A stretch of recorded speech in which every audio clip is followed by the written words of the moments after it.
Oh man. We don't know how to start the podcast, but welcome to Bodega Nights.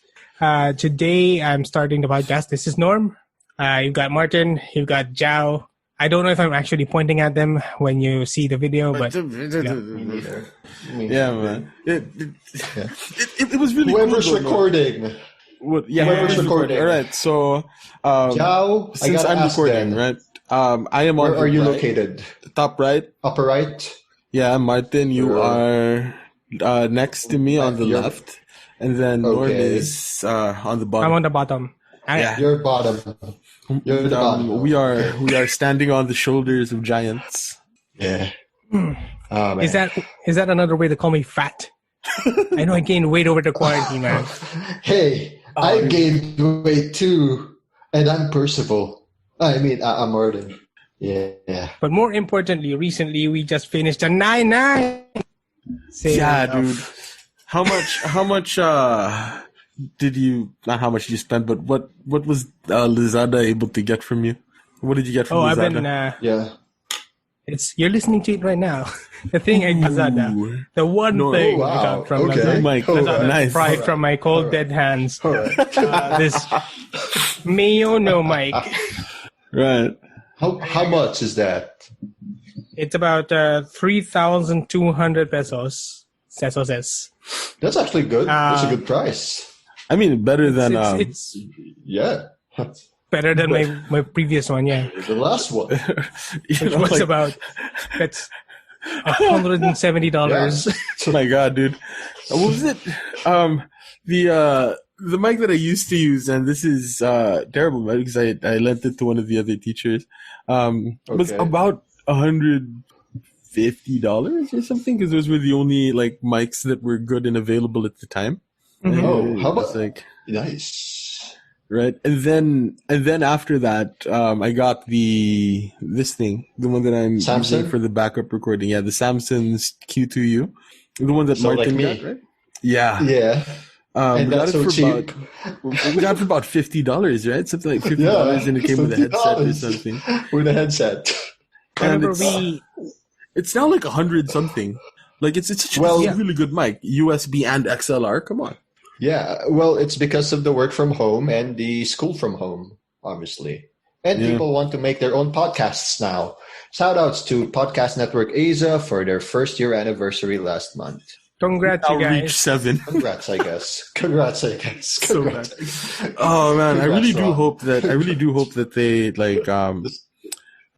that they take off, because the rising tide raises all ships, right? So no, jokes aside, I'm happy that they did it. I mean, Norm and I went there last year. Remember, Norm? And we met an old friend who I never remembered until you told me during the ride home. If you know who I mean. That lady. If you're just listening now, you might not know that I have a horrible, horrible memory. So whatever Martin said, I don't remember. Basically, last year, Norm and I and a couple of my friends went to the Podcast Network Asia meetup thing. It was at Metro Walk, that place where we met, Norm, after so long. And then we met a very old friend that I never saw the face of until that day, who apparently played COD with us. Maybe just once or twice, but not every time. You know what, dude? You just made it even harder. I don't remember anybody we ever played Call of Duty with specific apart COD from each game. other, you know? Yeah, you had to remind me it was just a specific COD game because she was dating someone. Anyway, yes. So anyway, guys, we get distracted while trying to figure out. Yeah, who it was. 9-9. I forgot. The most important thing about the whole mic thing is not necessarily the price, although that is also great. You can get USB mics for 1,600 pesos and above. Okay. But most importantly, you can get it just at Lazada. When we started this thing, we had to get it shipped from abroad. Or we had to make do with the options that were available in the one market, in the one shop in all of Robinson's Galleria. All of Manila, diba? The one audio shop with a USB mic. The one audio shop. What was I didn't even know that exists. China wasn't an option then. China wasn't an option then. now that everybody's doing their manufacturing in China, China now knows how to make USB mics. So thanks, guys. I mean, they aren't very good though. I'm going to say, like, what's it? Like this, the microphone that I'm using for the Zoom call is it isn't one of those cheap Chinese mics. I mean, it is a cheap mic that is kind of made in China or whatever, but it isn't like one of those cheap BM800s that you find. I actually have like a couple of those. The XLR is really good. The USB is kind of weird. Like, it's 50-50 on whether or not my voice is going to sound like really low, like or really high. Never really high, right? It's just really weird. It could be like the USB cable or something, right? But the USB powered BM8 or the USB BM800, I'm not that happy with. But the XLR one is alright. Like, we actually use that in Reputable Media Company for some of the stuff that we do. Oh, will Reputable Media Company have a podcast again soon? I have no idea. Okay, just asking. Speaking of reputable, well, it's not reputable. Apparently, speaking of not reputable. Yeah, apparently a forest fire was started because of a gender reveal. Smooth. Oh yeah, that was really funny. Smooth. All right. We reputable media outlets were talking about that. All right, let's go. There we go. The reputation's there. Okay, so let's start talking about outrage stuff. Yeah. First and foremost, beyond the gender reveal, how do you? I was like, I can't believe that the biggest forest fire of the month, the year in California right now was supposed to be started by a gender reveal. How do you do a gender reveal so wrong? When you use pyrotechnics and you're near a freaking forest, it's like saying, this is why Smokey the Bear says to young Americans, do not smoke near freaking forests, because the smallest bit of ash, smallest bit of something like that can start a fire can just do that. And this ain't even just a cigarette. This is a pyrotechnic that might have, went to that forest direction. Ooh. Yeah, which is bigger, man. So I'm like, gee, I wonder why. All right. I guess it just sounds bad because the experts have said that it's the dry season right now, so any tiny incendiary thing could have created this wildfire that's going on right now. It just so happened to be a gender reveal. Yeah. And you know what's the worst thing about it? We still don't know if it's a boy or a girl. Well, it's orange flames in California. What does that mean? What gender is it? It might be Guy Fieri. Remember the guy who talks about Flavor Town? is orangey or something? I don't know. Guy Fieri is a gender. The American cooking. Yeah. Guy Fieri is a gender. Our baby's got kid's born. The kid is born with frosted tips. Yeah. You know why it needs to be frosted? Because it started a forest fire. Okay, that's very insensitive, but at the same time, I'm like saying, you saw the article. This is not the first time it happened, right? 3 years prior, a gender reveal thing kind of set a forest fire in Arizona. We saw that in the news article. Really? Well, I don't know. Actually checked the news article. We checked the news article. And then a couple of reputable media sources also talked about how a gender reveal stunt caused a plane accident because it was flying low altitude, and it kind of crashed because it was spewing out, dumping 350 gallons of pink water to reveal the gender is female. And here's where I'm not outraged at. Here's where I'm getting nitpicky. Gender reveal parties. But gender does not reveal your reproductive organs. So why not just call it sex reveal party? Because that doesn't sound as... Is the S word what? So not safe for work? I guess it sounds kinky if you make it a sex reveal party. Yeah. Like people might go there without clothes. Yeah. Oh gosh, yeah. All right, fine. But just gender is going back into the PG-13 territory. It's PG-13 what's it though? Territory. Just to clarify what Martin was saying, right? It's now more widely accepted that the difference between sex and gender is sex is what you find in between your legs, and gender is what you find in between your ears. Yeah. Right? Some would argue that it's that's a good description of it. It's a better description though. Yeah. I haven't thought about it that way, but it's a good description. The way that it's used is your gender is how you identify, while your sex is like your biological makeup. And it also is messed up because there are certain people or certain sect of our population that has both genitals, so that's going to be complicated. How would you reveal that in a gender reveal party? An orange forest fire, Martin. Is how. I guess we don't know. we figured it out. Surprise! It's a fire. Surprise! Kaboom! But then there is there was a high profile like Supreme Court case in the Philippines about somebody that had both sex organs. It's similar to the one that has a very small sex organs. That's why they got divorced. The favorite case of freshman law students. Is it the favorite case of freshman law, Joao? Yeah. Everybody that's taken the family law class remembers the Chiming Choi case. It was a psychological incapacity case. What? It was a psychological incapacity case because the Supreme Court was defining annulment by reason of psychological incapacity. Now, the argument for the annulment was, the dude couldn't. The dude wasn't able to consummate the sexual act with his wife. And his contention was this was psychological incapacity. And so what the Supreme Court, or what the court said was, all right, so go and have some sort of test done to show that it is indeed psychological and not physical incapacity, right? And so he had a test done, and they said that his penis grew from an inch to 2 inches. And because he was physically capable of an erection, his incapacity to perform the sexual act with his wife is psychological in nature.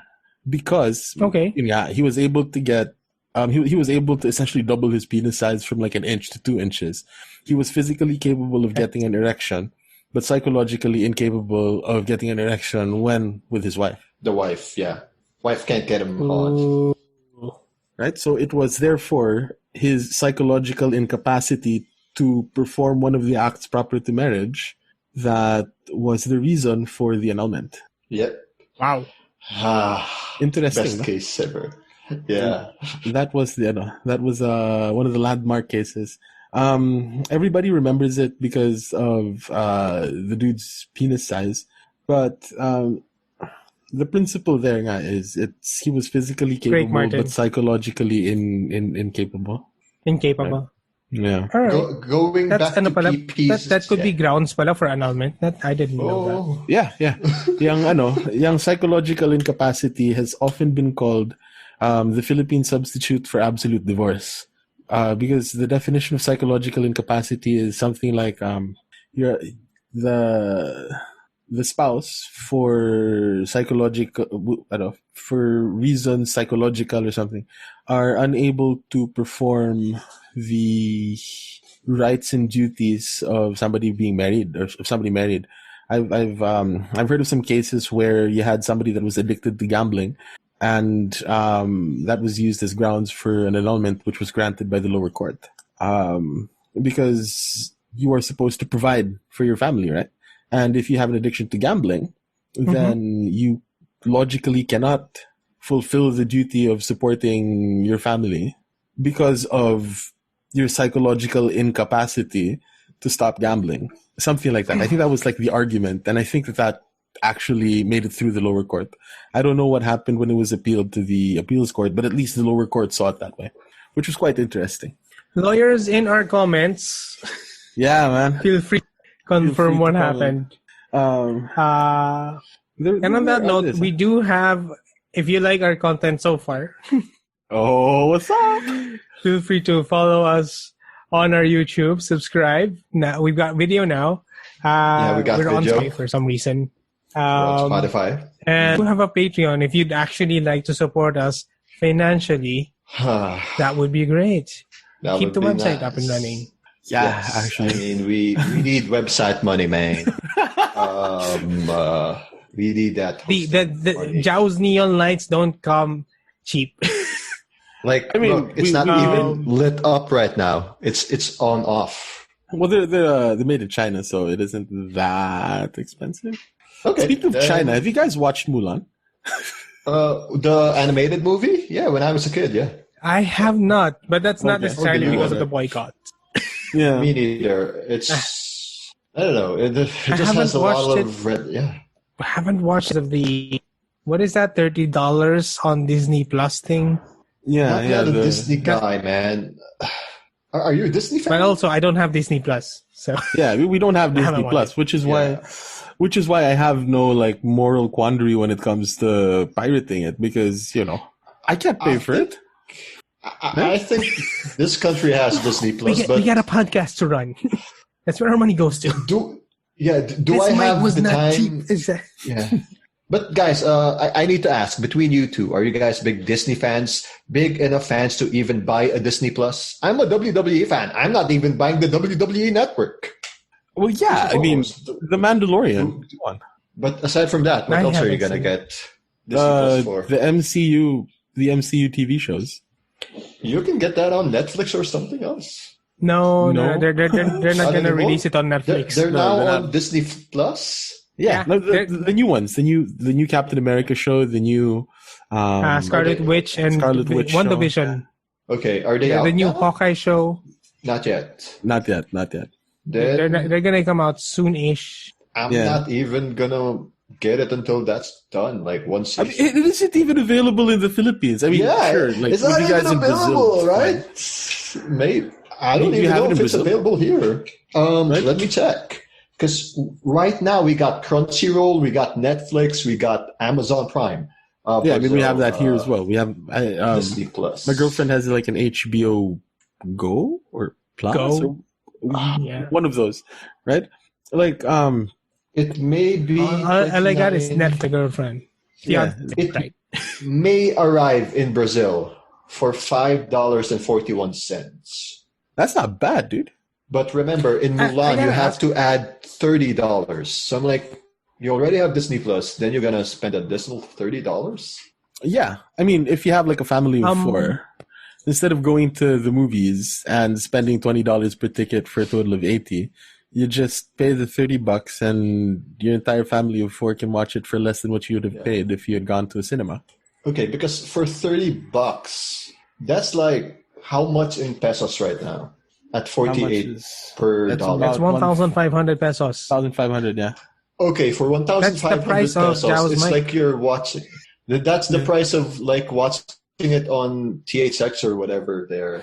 How much is Senova? How much were movie tickets before like this whole pandemic hit? About 300 pesos, right? About 300 about 300 pesos. Let's say it's on the expensive end, 250 to 300, yeah. Right, now you have mom, dad, and 3 kids.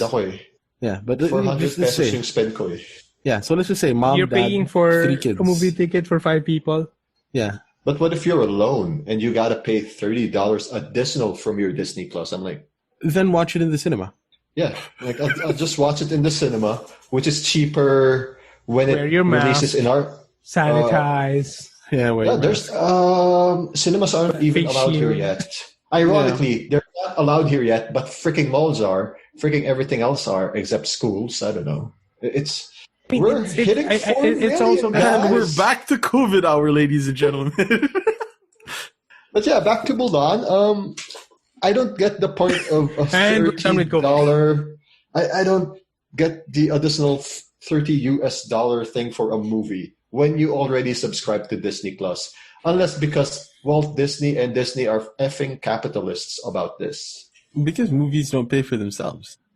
Yeah, Martin, you gotta pay salaries and rights and actors and people, crews. Yeah, crews and the government that the special effects persecuting budget. Hong Kong. Yeah.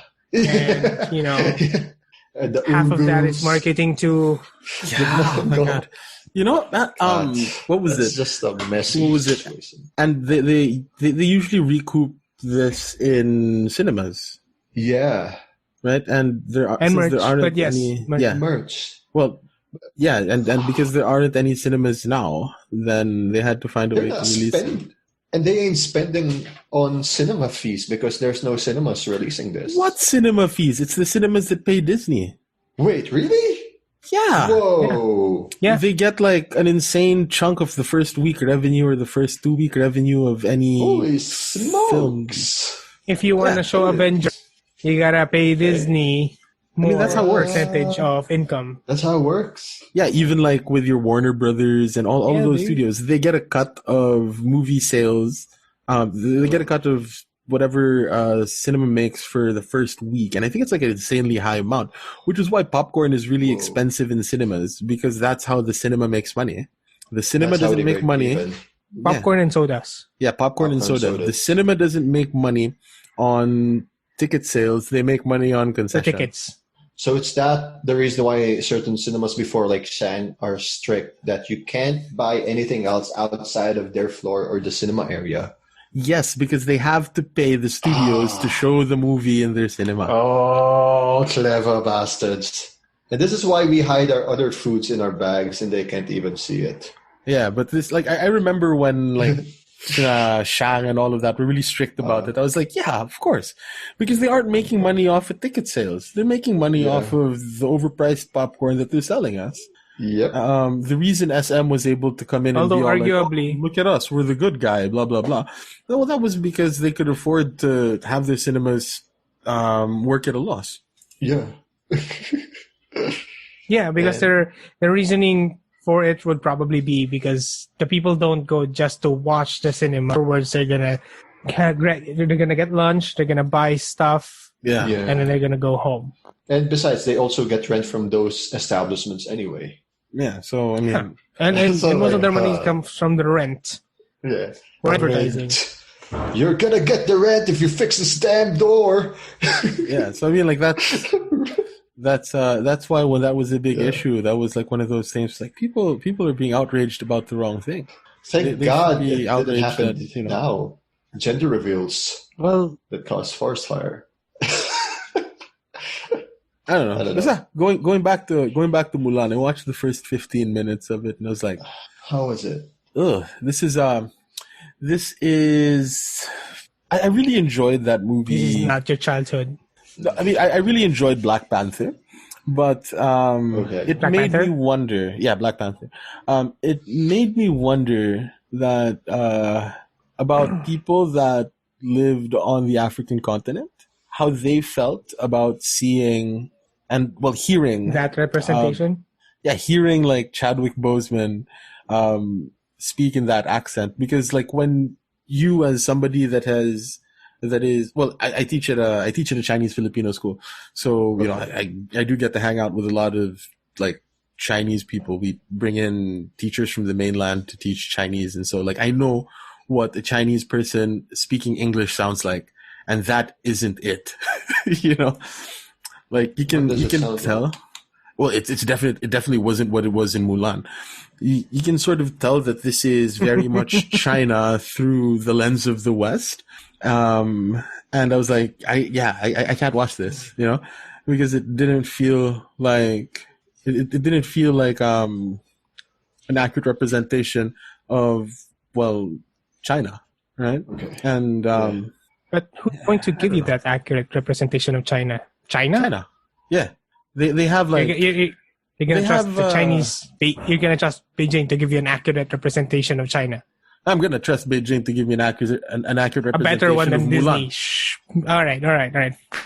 Right, because this is after all like an old. This is an old Chinese. What was it? Right. This is an old Chinese epic poem or something, right? Yeah. Yes. Like it's.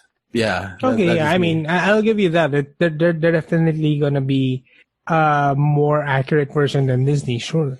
Yeah, And I don't know about I don't know if accurate is the right word, but it just didn't it just felt very off. This is what Edward Said probably felt like when he was talking about like Orientalism, like the way that guy again?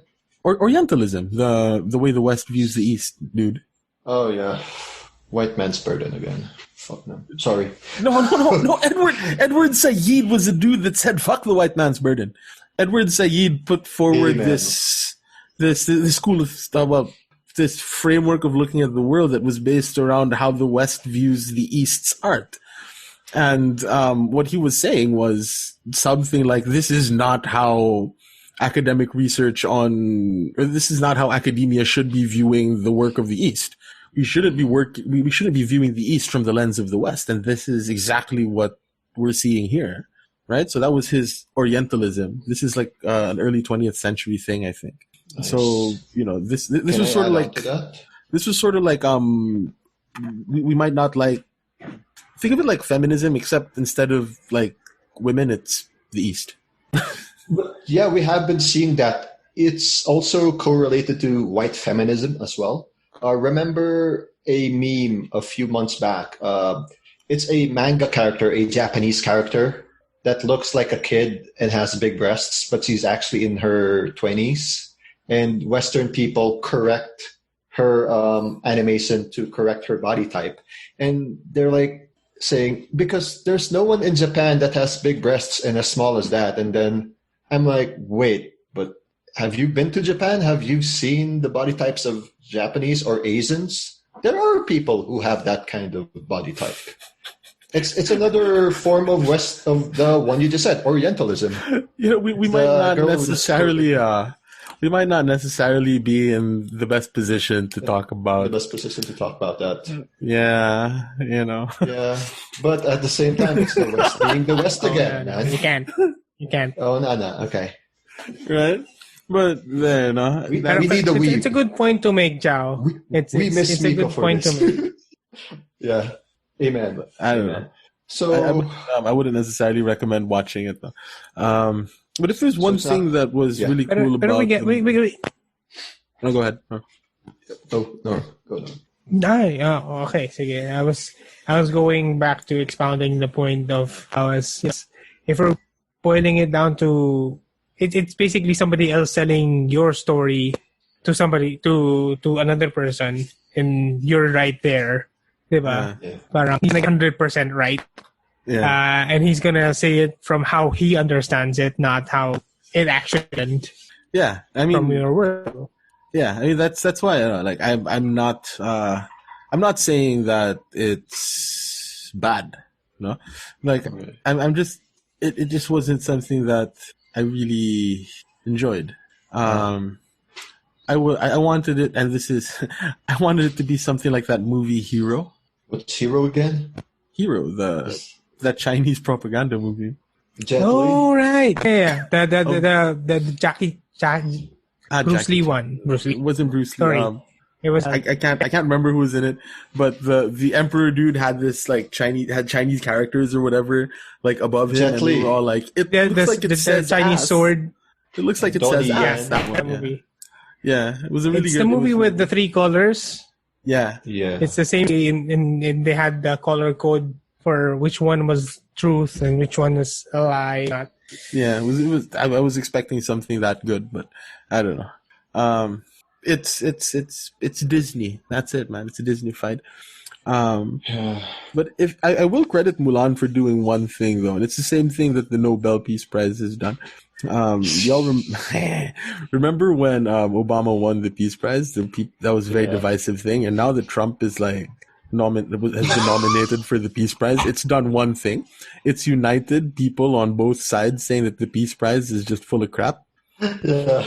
Because they were like, "What? How can Obama win it? He war with Syria." And then people from the other side is like, "What has Trump done for peace?" And so, like, it managed to bring people together against the Peace Prize, which is kind of the point of the Peace Prize. But Mulan kind of did the same thing, right? Because it pissed off a certain group of people that were all like, "Oh, Hong Kong, blah blah blah blah." at the same time, it also pissed off another group of people that don't like Mary Sue characters, because apparently Mulan is Mary Sue. I have no idea. So like apparently, so in my mind, Mulan has brought together these odd bedfellows again. So that's pretty cool. I'll give them that, right? Because apparently, I was watching a YouTube video about like Mulan, right? He said that what was it? The person that was doing the video essay said something along the lines of the problem with Mulan 2020 is that it undermines the quote unquote feminist ideas of the old one, in the sense that it wasn't Mulan's it wasn't Mulan being a powerful woman in this film, because that's what the original Mulan was, right? It was Mulan being like this kick-ass girl that could hang with the guys while at the same time still retaining her being feminine, and at the same time like the dudes embracing a more feminine, less sort of toxic masculinity, machismo sort of thing towards the end. With this current iteration of Mulan, the problem with it was that Mulan was strong with the chi to begin with. Strong with the what? Strong with the chi? Strong in chi? Chi? That thing? Yeah. So she's got like the chosen one kind of thing? Yeah, she's got like a chosen one sort of vibe, right? Like she was strong in the force, right? Right. And so it wasn't the hard work of a woman, right? It wasn't the hard work of a woman that got them to win that war. It was because she was destiny. Yeah, it was another freaking destiny story, which undermines her being the woman that made it. Because if you weren't special, chosen one, then you're not going to save China. But that is always a narrative of mythology. That is problematic, Joao. Right? That is like problematic. It undermined it. I wouldn't know. I didn't watch the film all the way through, but seeing that video essay, I'm like, yeah, I remember the first 15 minutes talking about like how Mulan was supposedly strong with the Force or whatever. So the Force. Okay. I remember the old animated Mulan, because I did not see the new one. I remember the old animated Mulan, and I remember it's like thinking that the captain must have gone through some real emotional struggles there, trying to figure out how this man, this he's slowly falling for what he believes to be a mad soldier who's doing great. Yeah. Who's doing great in his army, and then surprise reveal, it's a girl. Like, just cut him falling straight for the girl. Like, that's some gender identity questioning, man. Yeah. I wonder what the fire would have been. Right. Throughout that montage of, he falls in love for Mulan, who was timed. This guy's just a dude, and he completely falls for it. He's falling in love for this dude. And surprise reveal, it's a girl. Dude, you're not a dude. Oh, thank God. In the 90s, there was a little bit of that queer thing going on as well. Yeah. Mulan, ahead of its time. Pretty good movie. And had a dragon. They did away with the dragon.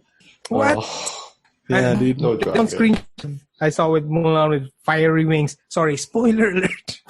A what now? A fiery what? Her chi showed up as fiery or something. But there was one screen and I saw. And people were like, nope. Not. And it was just Mulan with flaming wings. Yeah. As the chosen one. I thought it was like that really on the nose scene from the last episode of Game of Thrones with Daenerys and like the dragon coming up from behind her. We're like, yeah, we get it. It's like Queen of Dragons, yeah. It's like she's got wings. It's black and red. Yeah, by the way, last season. Yeah. By the way, we got a little bit of feedback from our episode last week about the Philippines thing, man. Feedback. Yeah, man. Pretty cool. Dude from Virginia. Yeah, man. From Virginia. He says that a Filipino American from Virginia. I would like to share my perspective, since a lot of my friends here are into the Philippine X movement. I think the core issue of that is Filipino Americans born here or moved to the U.S. when they were young. They have an identity crisis. it seems like some of our parents here, relative to the Latino community, didn't really share their culture to their children. They don't speak the language, they're confused. Like they act white, black, or Latino due to their friends, and they kind of bandwagon on other cultures. So as a result, especially the Generation Z generation, they started bandwagoning too on the Latinx movement. Most Latino Americans here speak Spanish, and they realize their language is sexist AF with male and female words, so they wanted to change that. Filipino Americans here, mostly who don't know Tagalog or Filipino, bandwagoned and adopted the Filipinx movement, including the advocacy to help their LGBT friends. It started on college campuses here, which are so into SJW, cancel, change, and everything culture. I think subconsciously the Filipino parents wanted to give them the most comfortable life. They had I suffered in the Philippines, so I don't want my kids to suffer. They felt their lives have been good, that the kids felt that their lives are pretty good and are looking and now start looking for meaning. And that's why a lot of them are depressed and passionate for movements like Filipinx, since it gives them something to fight for. I just want to share these perspectives from someone who saw this movement grow on college campuses. It makes sense. It grew there. But this is what you were weird because I guess his generation's like within our generation or the generation after us. Yeah, roughly the same generation. He mentioned Virginia. I lived there for like almost 4 to 5 months, and the community I was with are Filipinos who moved there and had Filipino American kids or grandkids. Right. I have no idea how those generation are doing in the Americas, like our generation. But from those who moved just straightly from the Philippines, my tito and tita, our household, we talk. Yeah, our titix. Wait, did he mention that? Why did he not mention that stupid like page about BLM for Philippines, right? Because that's a meme I think page. he knows it's a joke thing. Yeah, I think he knows it's a joke thing. Thank God. It's a good perspective because even there in the Americas, the Filipino community or the Filipino American community, you can see that clear divide in generation gap. Because if you were not in the colleges, if you did stick to certain households there, they do still speak Filipino or Bicolano or Cebuano or other dialects when you're a generation before us, because there is a strong Filipino community there. But he did mention Phil-Am, so there's already a mixture of Western beliefs plus our beliefs. Yeah, and I think that's something that's true for the different cultures sort of across the board when it comes to like immigrants in the US, right? Like, there is a very stark divide between your first generation and second generation and even third generation people there. Like when you talk to a first generation, when you talk to like an immigrant, they have very distinct sort of view, right? Yeah. Then their kids, interesting. Different. Well, not as different as the next, like the generation that comes after them, right? Because the kids of immigrants still have a lot of that original sort of culture with them. Maybe not so much with the Filipino. It isn't as strong, I think. But like once you start hitting that third generation, that's when all bets are off. And I'm thinking that a lot of the Gen Z now, a lot of the Gen Z sort of Filipino Americans are the kids of immigrants. Yeah, I think that's where the Philippines movement is. And if you heard the last episode, it's not like we're condemning the Philippines thing, right? We're actually just making light of it.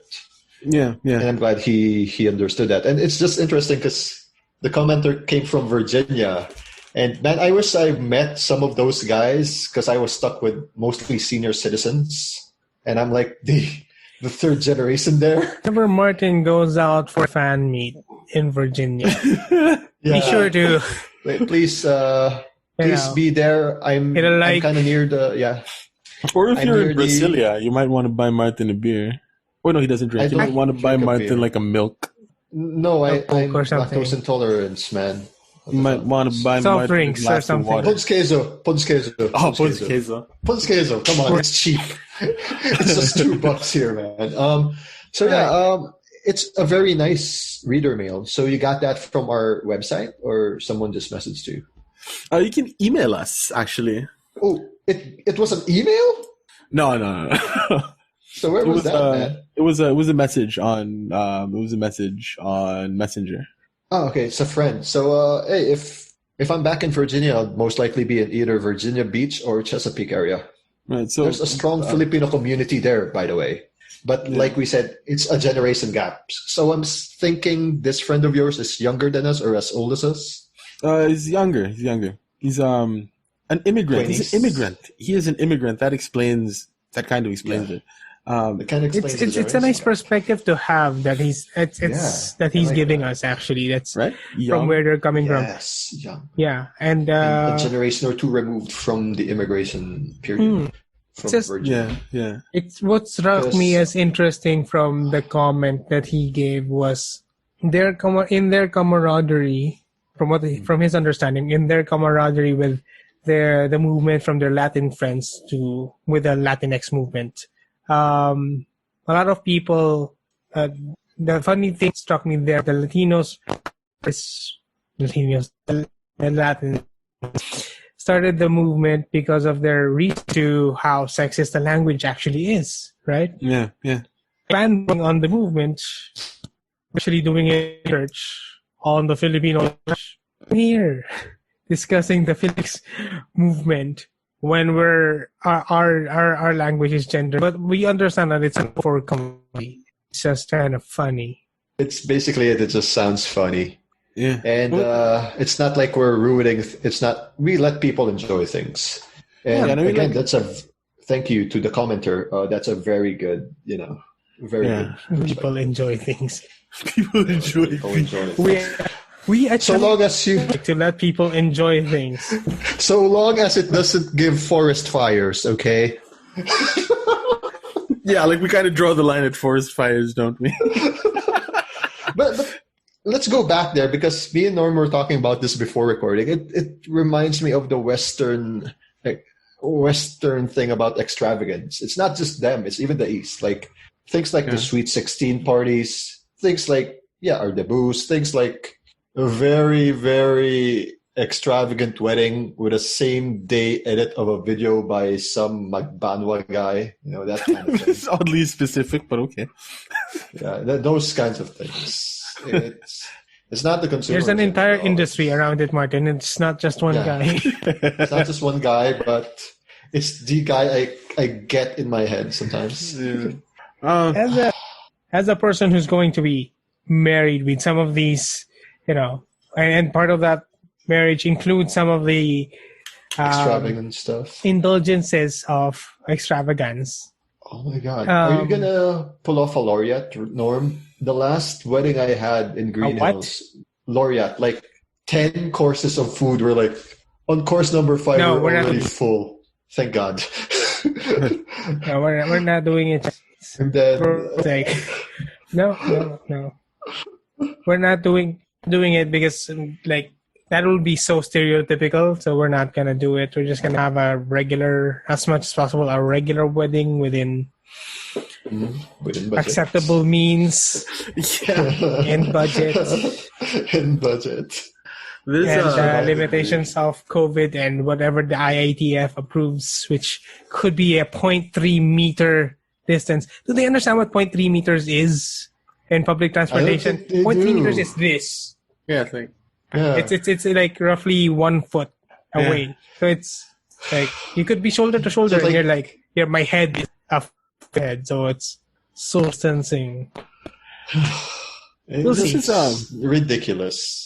Yeah, here's my take on it, right? I get the feeling that part of why this is a thing is pressure from like jeepney drivers and sort of public transportation operators that haven't been able to fill up their jeeps, right? Yes, that's true. This is all right when it's a big American corporation that's being greedy, but when it's when it's a jeepney driver barely scraping by, and the way that they can break even is by filling up those jeeps, by having them go half capacity. You're saying I'm slashing your income in half. Yep. So we got to fit more people in there. So this is, again, that sort of tension between having to reopen the economy and having to be safe from the coronavirus. So, like, I'm not entirely convinced that this is completely moronic, as bad an idea as it is, because I think part of it has to do with making sure that your jeepney drivers can eke out a living. Because if they double the prices of, if they double jeep fares, that's the other way to keep them happy, right? Like, you have to keep your jeeps at half capacity, but that's cool. You double the fare. I mean, that's also going to lead to a riot, isn't it? So, I don't know. It's quite a bit more complex than I think the internet likes to make it out to be.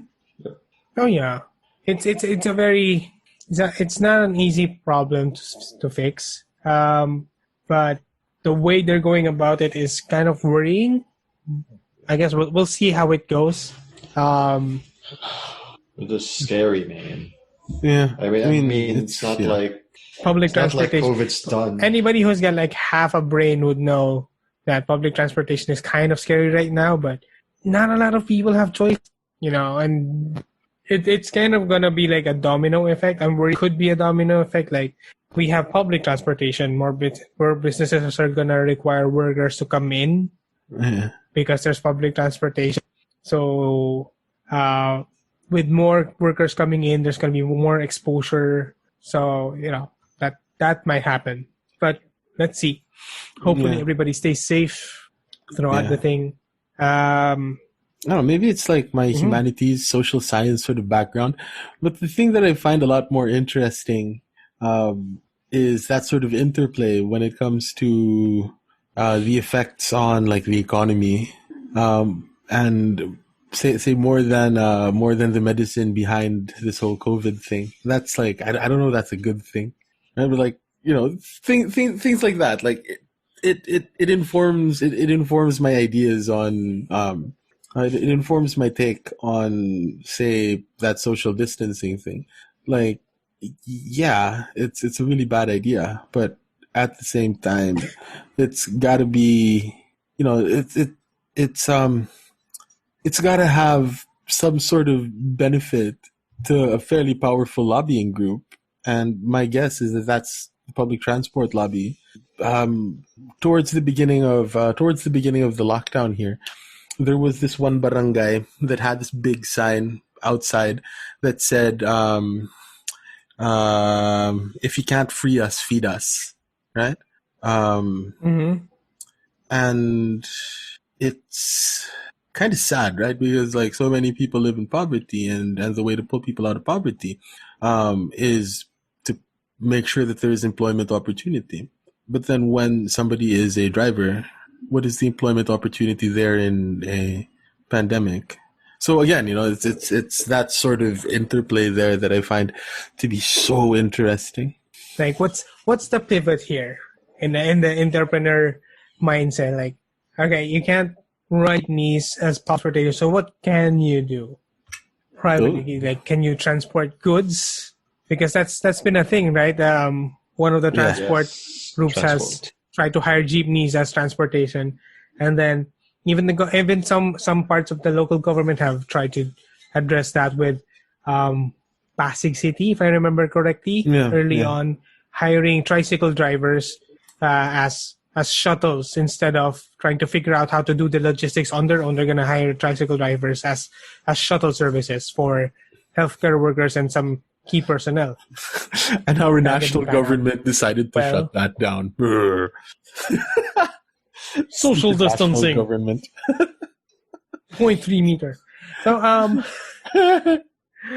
I'm sure Martin has. So there are some. There are definitely some good ideas out there that have been tried out. I'm not sure going. I actually think there was one interview I think I saw on TV.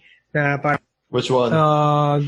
I forget. They were asking this jeepney driver how going or whatever, and saying if if they were going to go with half capacity riding schemes, it would still be difficult. It would still be difficult for them to make a decent living of the increasing fuel prices. And I think that's funny because some of our fuel prices are increasing because of new taxes to fund the COVID efforts. So that's kind of a funny connection.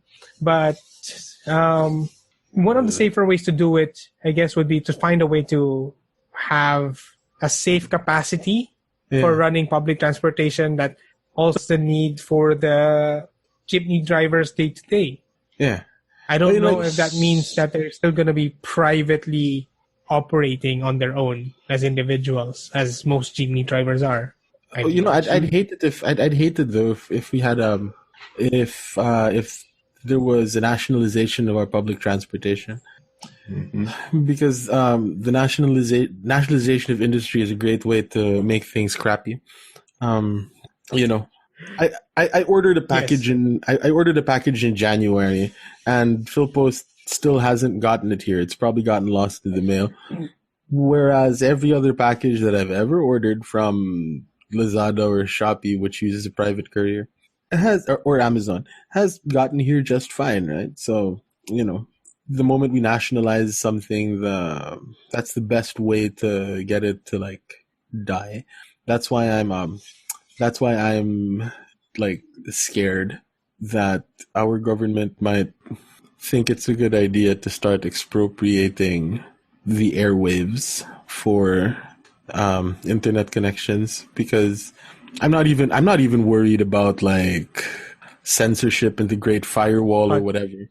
I'm just worried about service getting worse, because governments over and over again have a proven track record of taking something and making it crap.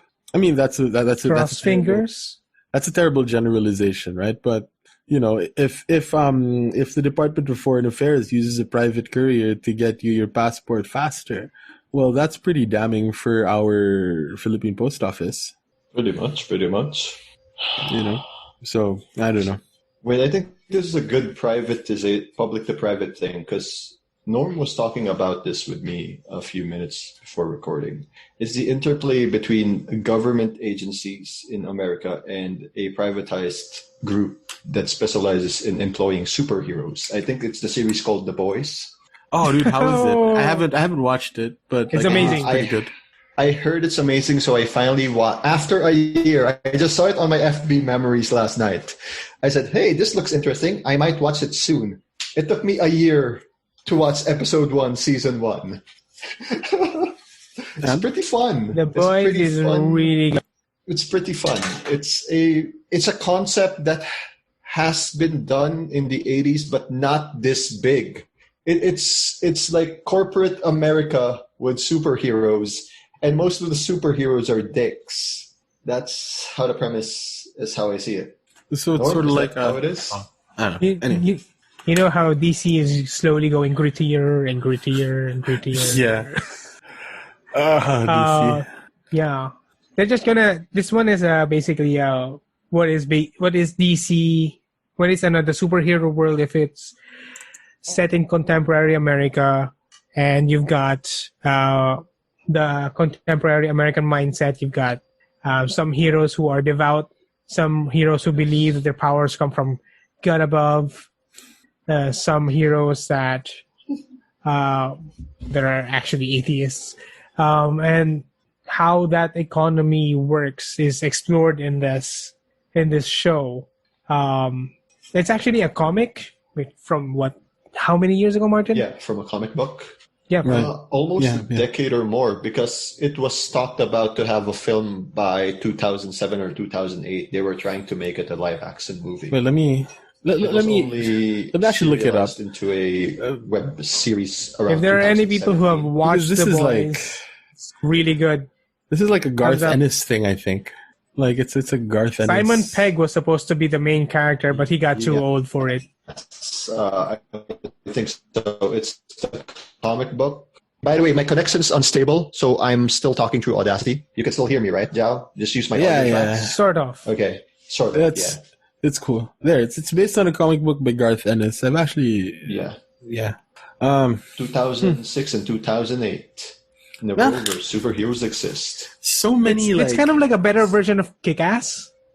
All right. Oh. Yeah. Okay. If you remember the Kick-Ass movie, it's kind of like a better version of that. A more thought-out version. Yeah. That's I really like it that we have so many of these really cool like indie comic book properties making it into like TV shows, and a lot of these like weird sort of more idiosyncratic titles kind of having TV series and all of that. Mm-hmm. Because like, more than, your simple sort of Marvel DC sort of thing. A lot of really good comic books are from that like indie sort of Image Comics kind of place, right? So yeah, like The Boys, there was it wasn't indie, but it was weird sort of idiosyncratic. There was like there was an iZombie TV show which was like pretty trippy. That comic book was pretty cool, right? That came from a comic? Interesting. Yeah. What was it like? There are a bunch. God, the comic book that was written by the singer of My Chemical Romance. Umbrella Academy. Umbrella Academy, yeah, right. Like all of these comics are starting to get a little bit more love because all of the DC and Marvel stuff is pretty saturated. So a lot of what I think are better stories are starting to make their debuts in more mainstream media, which is pretty cool. I'm just waiting for like Jeff Lemire's work to make it. I'm hoping they can figure out a way to make Fables. Yeah, Fables. Yeah, Fables is really good. Because they're figuring out how to make that. So Fables, guys, is really good. Grim fairy tales. Isn't there a TV show? Doesn't Fables have a TV show? I have no idea. I don't know. Is there one? I don't know. By Fables, you mean Aesop's Fables or something else? No, it's Fable Comics. Fables. Yeah. Fable Comics. From Vertigo, the publisher that I really like, because they're really generally what they come up with is really good. I don't think it has. I'm not sure. I'm not familiar. There's a DC. What? There's stuff in development. I know you were saying. Is there a DC imprint? There's a Disney TV that's what's Once Upon a Time. They do talk about so baka it might jive. We'll see. I'm looking forward to if I have one coming up soon. It's nice. It's Toy Story, but with those, so nice. The Three Little Pigs. But yeah, Simon Pegg. Wolf. Joao mentioned this earlier. They wanted Simon Pegg, but he got old. So he got old, but he became the dad of the main character of the TV series for The Boys. I think you saw him, Norm, in the first few episodes of season 1. Yeah. Simon Pegg as Huey's dad. And if you're they draw Huey as Simon Pegg back in 2006 for that series. And if you're a Carlton fan, he's a big enough draw he's one of the main protagonists. So have fun with it. It's Judge Dredd, Judge Dredd. Who one of the characters was an actor from Xena Warrior Princess. I think we're talking about the same guy though. Billy Butcher. Carl Urban was in Xena Warrior Princess. Yes, he is, man. What? No, I'm googling it as we speak. Carl Urban. Xena Warrior. Xena. No. Yes, he's in New Zealand, my friend. He's in New Zealand. He was part of that. Oh my God, that's him. He was Cupid. Yeah, he was Thin Guy Fairy before going to Flavor Town.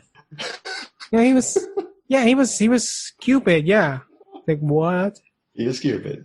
I remember this. He was so stupid there. Oh man, I can't watch The Boys with this in my mind now. Lucy Lawless kicked your ass. All right. I was today years old, right? So yeah, Joao, you gotta watch this. Speaking of unnecessary expenditures, did you know there's one couple that had this gender reveal by lighting up the Burj Khalifa? They paid apparently they paid like $95,000 for it. What? What's a Burj Khalifa? Is that like Wiz Khalifa? It's a tower. The tallest building in the world in Dubai. The thing that they had it light Tom up Cruise for went up for Mission Impossible. They had up for a gender reveal, and they paid $95,000 for that thing. But did it burn? $25K. But did it burn? Just the money. No. There's just the money. It's the desert, Martin. There's just just the money. Just the money. Yeah, unnecessary spending for a PP reveal. Come on, guys. They should call it a PP reveal. Yeah, because we can't say. Because we can't say sex reveal. Yeah, or something like that. Is it not? Yeah, I guess. So yeah. All right, guys. If we do anything with this podcast tonight, it's gonna be like switch gender reveal to PP reveal. PP reveal. Or T-Tix reveal. Actually, dude, we should call it a T-Tix reveal.